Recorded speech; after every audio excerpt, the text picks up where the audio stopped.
ये कहानी एक ताकतवर सियासतदान के बेटे विक्रम आत्या भोसले की है। विक्रम का असर और रसूख इतना है कि वजीर आला तक उसे कुर्सी देने पर मजबूर हैं। विक्रम की जिंदगी का उसूल है मेरी मर्जी मेरी मर्जी। बचपन में उसके वालिद के सामने एक मुश्किल फैसला था, या बीवी या बेटा। वालिद ने बेटे को चुना और बीवी की कुर्बानी दी, और तब से विक्रम के लिए कुछ भी मुमकिन है। अगर विक्रम को कोई चीज ना मिले तो वो या उसकी होगी या तबाह हो जाएगी। विक्रम एक ऐसा शख्स है जिसकी कोई कमजोरी नहीं, कोई भी उसकी नींद या अमन को नहीं छीन सका। वो हर हाल में अपनी मर्जी के मुताबिक अमल करता है। वो अपने दोस्त सिम्त से कहता है कि वो हर फैसले में पुख्ता है और कोई उसे नहीं रोक सकता।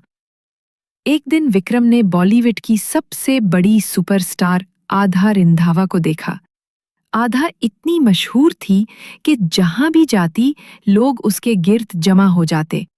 एयरपोर्ट पर भीड़ बहुत थी, लेकिन विक्रम ने आधा की मदद की। उसका हाथ पकड़कर उसे भीड़ से निकाला। आधा ने शुक्रिया कहा और विक्रम का दिल पहली नजर में उसके लिए धड़क उठा। विक्रम की जिंदगी में पहली बार ऐसा लम्हा आया जब वो किसी लड़की के लिए इतने जज्बे और मोहब्बत के साथ महसूस कर रहा था। उसने अपनी जिंदगी में पहली बार मुस्कुराहट देखी, पहली बार दिल से खुशी महसूस की।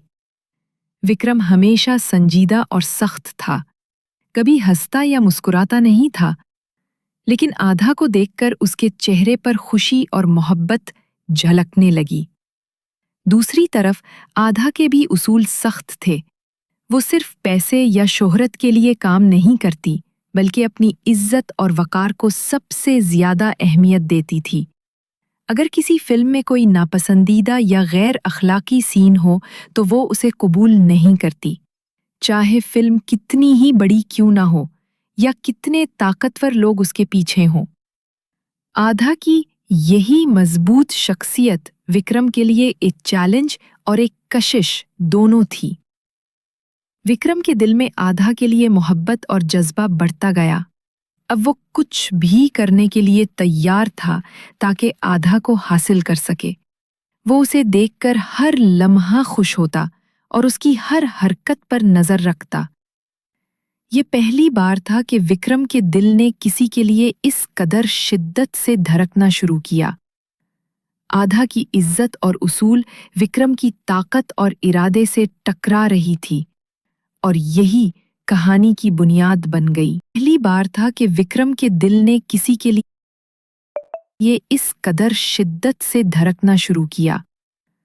आधा की इज्जत और उसूल विक्रम की ताकत और इरादे से टकरा रही थी, और यही कहानी की बुनियाद बन गई। विक्रम ने आधा से मिलने का फैसला किया। इत्तेफाक से आधा का शेड्यूल अगले हफ्ते बिल्कुल खाली था, सिवाय एक दावत के जो विक्रम की तरफ से आई थी। विक्रम चाहता था कि हर माह एक मशहूर शख्सियत फौजी कैंप जाकर फौजियों की हौसला अफजाई करे और उनकी हौसला अफजाई के लिए उनके साथ वक्त गुजारे। आधा के मैनेजर ने बताया कि विक्रम इनकार सुनना पसंद नहीं करता। सिम्थ ने बताया कि आधा ने पहले ही दावत मुस्तरद कर दी है। ये सुनकर विक्रम ने फैसला किया कि वो आधा से खुद मुलाकात करेगा। जब वो मिले, विक्रम ने पूछा कि क्यों इसने इनकार किया। आधा ने जवाब दिया कि ये सब एक पीआर स्टंट लग रहा था और फौजियों की इज्जत भी मुतासिर हो सकती थी। विक्रम ने कहा कि अब कोई कैमरा, तशहीर या पीआर नहीं होगी, बस उसकी मौजूदगी चाहिए। आधा ने सोचा और फिर हाँ कर दी। वो दोनों जम्मू व कश्मीर चले गए। सफ़र के दौरान दोनों एक दूसरे से बातें करते, हंसी मजाक करते और वक्त गुजार कर करीब आए। विक्रम आधा के लिए सच्ची मोहब्बत करने लगा। हर लम्हा वो उसका ख्याल रखता और दिल से चाहता कि आधा खुश रहे। फौजी कैंप पहुंचने पर सिपाहियों ने मजाक में कहा कि किरदार बदल लेते हैं, आधा सियासतदान बने और विक्रम अदाकार। आधा ने निहायत ज़बरदस्त तकरीर की। फिर विक्रम की बारी आई। उसे रोमानवी अंदाज में आधा को प्रपोज करना था। लेकिन वुकैरम ने दिल की सच्चाई से अपनी मोहब्बत का इजहार किया, आंखों में आंसू के साथ। आधा ने सोचा कि शायद वो अदाकारी कर रहा है, मगर सब कुछ सच था। कुछ देर बाद एक सिपाही ने आधा को सांप से बचाया। वुकैरम ने ये देखा और सबके सामने गुस्से में चीखा, आधा सिर्फ मेरी है, सिर्फ मेरी। आधा को बहुत बुरा लगा और वो फौरन अपने कमरे में गई। उसने मैनेजर को फोन किया और वापसी की टिकट बुक करने को कहा। वुकैरम आधा के कमरे में आया और बोला, तुमने जो सोचा वो गलत है। ये सच है कि मैं तुमसे मोहब्बत करता हूं और तुम्हारे लिए कुछ भी कर सकता हूं। आधा ने कहा, मैंने तुम्हें एक अच्छा इंसान समझा था, मगर मैं तुमसे मोहब्बत नहीं करती। बराहे करम मुझसे दूर रहो। वुकैरम ने जवाब दिया, अब दूर रहने का सवाल ही नहीं। मैंने तुम्हारे साथ जीने और मरने की कसम खाई है। हम 1 महीने बाद शादी कर रहे हैं, तैयारी शुरू करो। जब वो दोनों अपने घरों वापस आए तो वुकैरम आधा के घर तोहफे, मिठाइयाँ और कपड़े लेकर गया। उसने आधा के वालिद से कहा, हम 1 महीने बाद शादी कर रहे हैं, तैयारी शुरू करें। आधा के वालिद हैरान रह गए। आधा खुद भी शदीद गुस्से में थी और वुकैरम को कहा, ये फैसला सिर्फ तुम्हारा नहीं, मेरा भी है और मैं तुमसे कभी शादी नहीं करूंगी। इसके बाद अवाम और मीडिया में 300 मिलियन में जूत होजार गया, जाने जूत होजार जूर। और पता था, उसके बाद आवाज़ दूर है। वुकैरम के असरो रसूख से प्रोड्यूसर्स और डायरेक्टर्स आधा को अपनी फिल्मों से हटा देते हैं। आधा जब इस सब का पता चलाती है तो वो वुकैरम के घर जाकर उसे मुकाबला करती है। वो कहती है, तुम चाहो तो मुझे फिल्मों से निकाल दो, पूरी इंडस्ट्री से हटा दो, मगर मैं ना झुकूंगी, ना तुमसे शादी करूंगी। अब कहानी मजीद पेचीदा हो जाती है। आधा की फैमिली को भी खतरा लाहक हो जाता है। विक्रम के असरो रसूख से आधा की माँ और बहन को कुछ लोगों ने पीछा करना शुरू कर दिया और आधा के वालिद, जो कॉलेज में उस्ताद हैं, पर झूठे इल्जामात लगाकर लोगों ने उन्हें मारा पीटा। आधा यकीन कर गई कि ये सब विक्रम की ताकत और उसके इरादों की वजह से हुआ है। आधा ने फैसला किया कि वो वजीर आला से मिलेगी। वहाँ कमिश्नर भी मौजूद था। वजीर आला ने मुस्कुरा कर कहा, मुझे मालूम था तुम जरूर आओगी। ये सुनकर आधा हैरान रह गया। इसे एहसास हुआ कि विक्रम वाकई बेहद ताकतवर है और उसका असर हर जगह पहुंचता है। विक्रम की मोहब्बत और उसकी ताकत आधा के असूलों के सामने खड़ी हो गई। आधा ने विक्रम को साफ कह दिया कि वो कभी इससे मोहब्बत नहीं करेगी और ना ही शादी करेगी, चाहे विक्रम उसे रोकने के लिए कुछ भी करे। लेकिन विक्रम के लिए अब पीछे हटना मुमकिन नहीं था। उसने कसम खाई कि वो आधा के साथ जीने और मरने के लिए तैयार है। विक्रम की ताकत और अज़्म के सामने आधा को अपने फैसलों पर गौर करना पड़ा। विक्रम ने साबित कर दिया कि वो किसी भी हद तक जा सकता है, चाहे सियासत हो, ताकत हो या अवाम की राय। आधा के लिए ये एक सबक बन गया कि कभी-कभी मोहब्बत, ताकत और उसूल एक दूसरे से टकरा सकते हैं और ये टकराव ज़िंदगी के फैसलों को बदल देता है। ये कहानी हमें दिखाती है कि मोहब्बत कभी-कभी जब्र में बदल जाती है, ताकत कभी-कभी उसूलों पर हावी हो जाती है और सच्चाई और इज्जत के दरमियान तनाज़े इंसानी ज़िंदगी में एक मुश्किल चैलेंज बन सकता है। विक्रम और आधा की कहानी हमें ये सिखाती है कि सच्चाई, मोहब्बत, इज्जत और ताकत की कशमकश हमेशा पेचीदा और जज्बाती होती है। आखिरकार ये कहानी सिर्फ मोहब्बत की नहीं, बल्कि औरत की इज्जत, ताकत के असरात और इंसान के इरादों की कहानी है, जहां हर फैसला, हर अमल और हर जज्बा जिंदगी के निसाब को बदल देता है। अगर वजीर आला भी उसे अपनी नशिस्त देना चाहें, तो फिर उससे ज्यादा ताकतवर कोई नहीं। कुछ देर बाद विक्रम भी यहाँ आता है। आधा विक्रम से कहती है कि मेरी फैमिली से दूर रहो। जो कुछ तुम मेरी फैमिली के साथ करना चाहते हो, अगर उनको कुछ हुआ तो अच्छा नहीं होगा। विक्रम उसे समझाता है कि जो कुछ भी तुम्हारी फैमिली के साथ हुआ, इसमें 1% भी तुम्हारी गलती नहीं है। तुम महसूस करते हो कि तुम्हारी बहन और माँ को गैंग वाले पीछा कर रहे हैं, जबकि ऐसा नहीं है। वहां खड़े होने वाले लोग तुम्हारी फैमिली को बचाने के लिए थे। वो तुम्हारी फैमिली के पीछे नहीं आए। मेरे बहुत दुश्मन हैं और मेरी तुम्हारी फैमिली से ताल्लुकात हैं। अगर तुम्हारी फैमिली को कुछ हुआ तो ये एक बड़ी गलती होगी। इसीलिए मुझे तुम्हारी फैमिली की हिफाजत करनी है। जहां तक तुम्हारे वालिद का ताल्लुक है, कॉलेज में जो कुछ हुआ इसकी जिम्मेदारी सिर्फ एक शख्स की थी। मैंने इस शख्स को सबक भी सिखाया है, तो अब तुम्हारे वालिद को कुछ नहीं होगा। लेकिन जब ये सब हुआ तो इसके वालिद बहुत बुरा महसूस करने लगे, क्योंकि कॉलेज में उन्हें थप्पड़ लगाया गया था, क्योंकि वो 30 साल तक ईमानदार रहे और अचानक उन पर ये तमाम इल्ज़ामात लग गए। इसके वालिद ने महसूस किया कि ये विक्राम की वजह से हुआ, इसीलिए वो अधा से कहते हैं कि तुम विक्राम से शादी कर लेते तो बेहतर था। ये सुनकर अधा का दिल और भी दुख जाता है कि इसके वालिद ने ये बात कही। हालांकि इसकी अपनी मर्जी भी अहमियत रखती है, क्योंकि वो विक्राम को बिल्कुल पसंद नहीं करती। इसने फैसला किया था कि वो विक्राम को सबक सिखाएगी, और सबक सिखाने के लिए वो किसी भी हद तक जाएगी। जब विक्राम स्टेज पर तकरीर कर रहा था, इसी वक्त अधा की एंट्री होती है। वो एक लाल साड़ी में आती है और बहुत गुस्से में लग रही थी। वो विक्राम के पास स्टेज पर आती है। जिस माइक से विक्राम बोल रहा था, अब अधा वही माइक पकड़कर बोलना शुरू करती है। वो कहती है, हकीकत में मैं यहाँ एक ऐलान करने आई थी। वो सब लोगों से कहती है कि दूसरा 1 हफ्ते बाद है।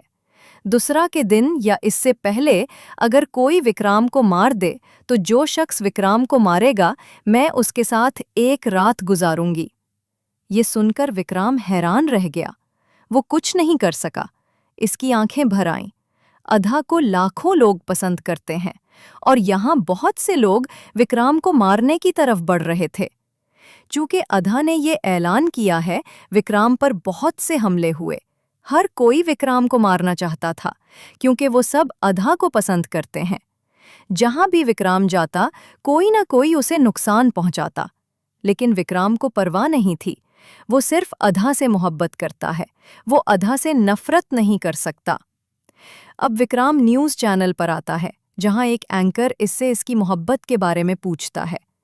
विक्राम कहता है कि तुम्हारी खुदगर्जी बहुत बढ़ रही है। विक्राम कहता है कि इसे खुदगर्जी न कहो, क्योंकि मैंने कभी अधा का हाथ नहीं पकड़ा और न ही मैंने इसके खानदान के अफराद को नुकसान पहुंचाया। जहां तक मेरी मोहब्बत का ताल्लुक है, मेरी मोहब्बत को दुआओं की ज़रूरत है। इसीलिए वो ऐलान करता है कि वो कल 100 जोड़ों की शादी करवाने जा रहा है और एक खाली डाइस छोड़ेगा कि अगर अधा वहां आई तो वो वहां इससे शादी करेगा। लेकिन उधा के पास अच्छे इरादे नहीं हैं।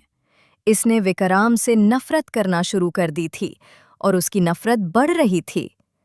विक्राम पर हर तरफ से हमले हुए। लोग उसे नुकसान पहुंचा रहे थे, लोग उसे मारना चाहते थे। लेकिन दूसरी तरफ विक्राम इन 100 जोड़ों की शादी कर देता है। कुछ देर बाद उधा भी वहीं आती है, सफ़ेद साड़ी में। वो विक्राम से कहती है कि तुम इन सब लोगों की शादी करवाओ और इनका दुआ कबूल करवाओ, लेकिन मैं भी देवी माँ के सामने दुआ करना चाहती हूँ कि तुम्हारी मौत जल्द हो जाए। इसलिए वो देवी माँ के मंदिर जा पोश होकर जाएगी, जहाँ विक्राम भी उसके साथ जाता है। रास्ते में विक्राम पर बहुत हमले होते हैं और वो शदीद जख्मी हो जाता है, लेकिन उधा को परवाह नहीं है।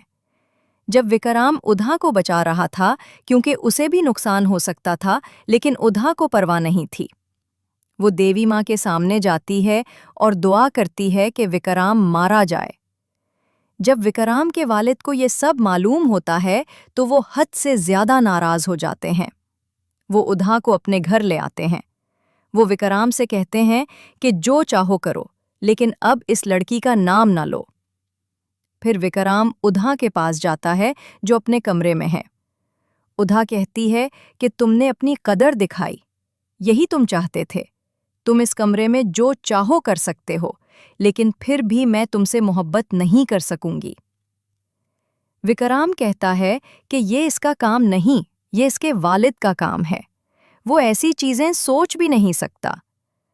तुम्हारी आंखों में मैं रावण हूं, और मैं इस सदी का पहला रावण हूं जो सीता के घर पहली बार महफूज तौर पर जाएगा।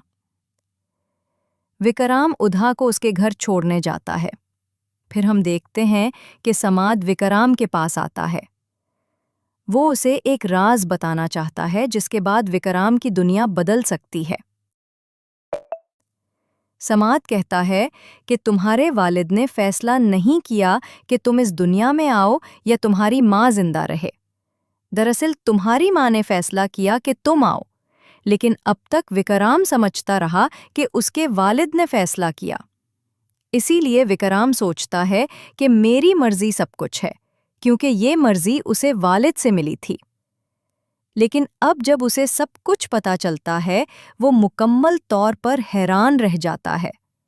वो समझता है कि मेरी मर्जी सिर्फ मेरी है। ये सब बातें उसके वालिद ने कही थीं। अगर कुछ तुम्हारी मर्जी के मुताबिक न हुआ तो हम उसे ख़त्म कर देंगे। लेकिन आज उसे मालूम हुआ कि दूसरे की मर्जी भी अहम है।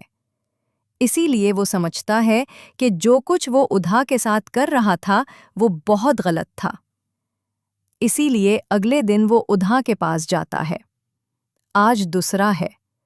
वो उधा के पास जाता है और माफ़ी मांगता है। वो कहता है कि मैंने तुम्हारे साथ बहुत गलत किया।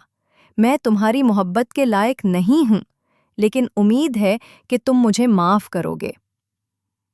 अब ये सिर्फ मोहब्बत का मामला नहीं बल्कि माफ़ी का है कि तुम दूसरा पर आकर मुझे माफ़ करो। मुझे तुम्हारी मोहब्बत नहीं चाहिए, मुझे सिर्फ माफ़ी चाहिए। तुम वहाँ आकर सबके सामने मुझे माफ़ करो, ये मेरे लिए सब कुछ होगा।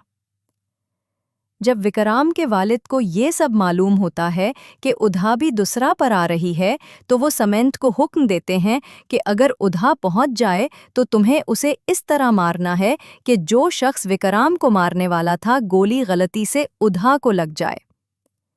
समंत को ये करना होगा क्योंकि आज समंत विक्रम के वालिद की वजह से वहां खड़ा है।